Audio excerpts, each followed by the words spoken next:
Hi, I'm Terry Whalen, and welcome. I'm really happy to be here. Thanks, Troy, for setting this page up.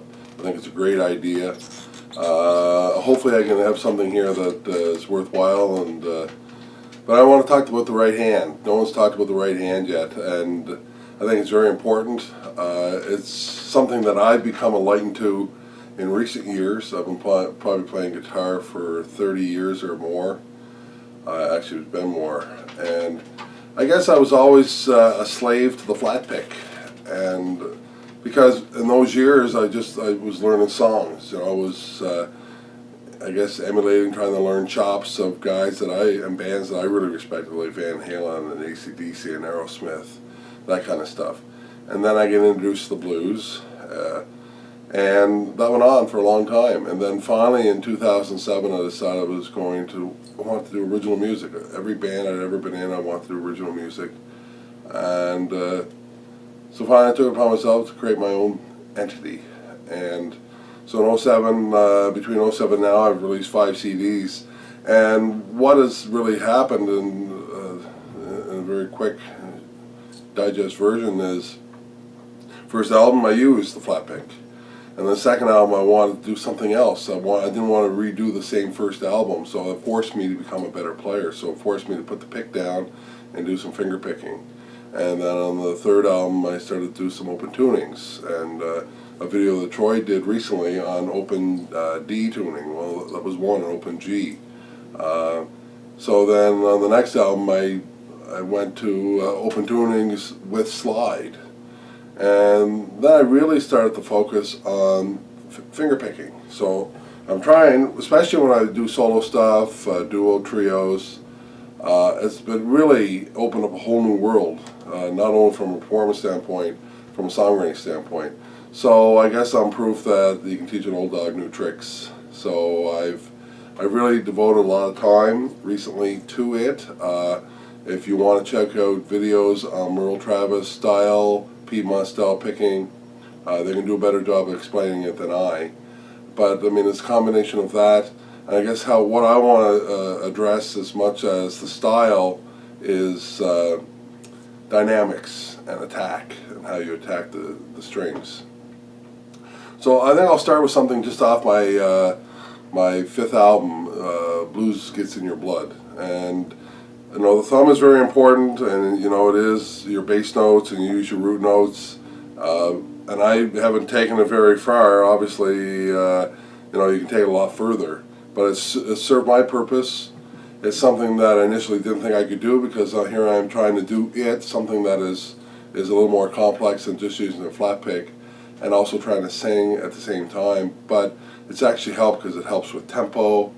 And certainly from a performance standpoint, it really helps with giving yourself some background, or like a rhythm section, if you will. Okay, so how it actually started, and the first thing I ever recorded was a song off my third album, which was Tiny Little Piece of the Blues, and it was very simple, and it was just...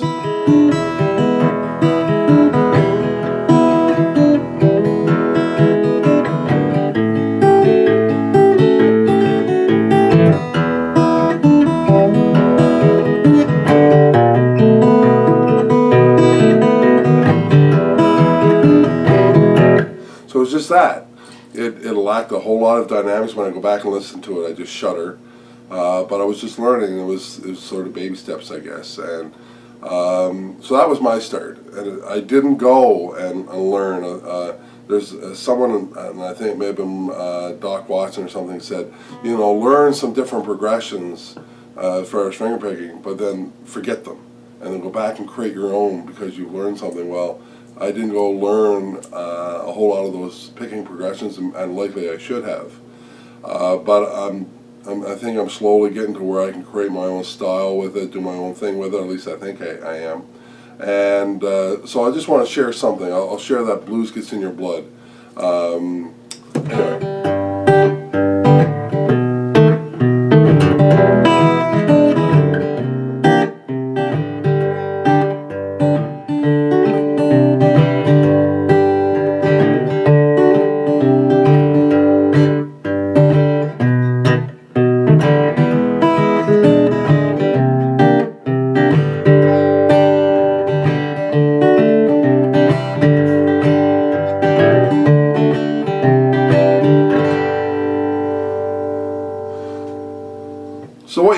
noticed is, again, nothing dynamic or too crazy or fancy, I guess, but it certainly serves the purpose of what I'm doing. But what I'm doing is not only using my thumb and fingers, and sometimes it's alternating, but sometimes it's sometimes simultaneous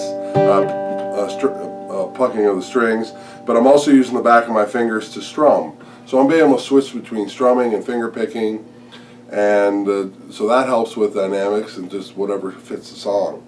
Another one that I've recorded and haven't released yet, but hope to release here very soon, is a song called Altar of the Blues, and this will go something like this.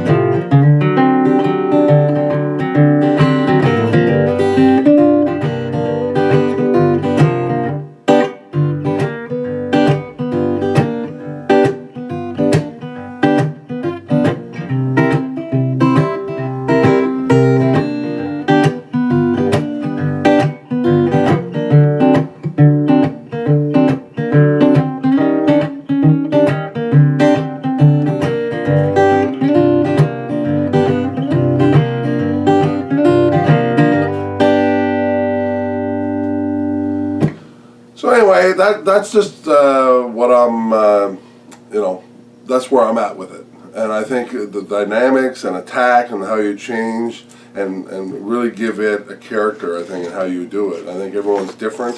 Some people are light on the strings, some people are heavier on the strings. I don't consider myself a guitar player at all. I guess of recent years I consider myself a singer-songwriter.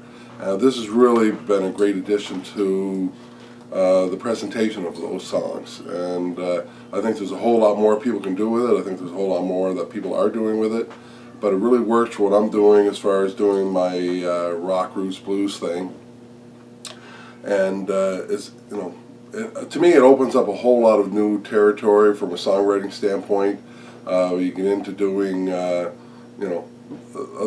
for me, like say the blues, and it's a very nice, expressive, impassioned type of playing, and it works really well with me, and it's something that I can do while I'm singing. I think if I spend a little more time, and there's stuff that I do like from an instrumental standpoint, but it's really hard for me to do both. But I think anybody, if I can do it, I think if anybody wants to do something with the right hand, similar to what I'm doing, you should be able to do it and sing. And if you're solo, I think it adds a whole lot, as opposed to just, for me, doing songs and playing with a flat pick. There's amazing things you can do with flat pick, cross picking and things like that. Something that I personally never ever spent a whole lot of time with. But this suits what I'm doing, and anyway, hopefully it's helpful. Hopefully it's not a waste of your time. But anyway, thank you so much. It's been fun doing this for you. All right.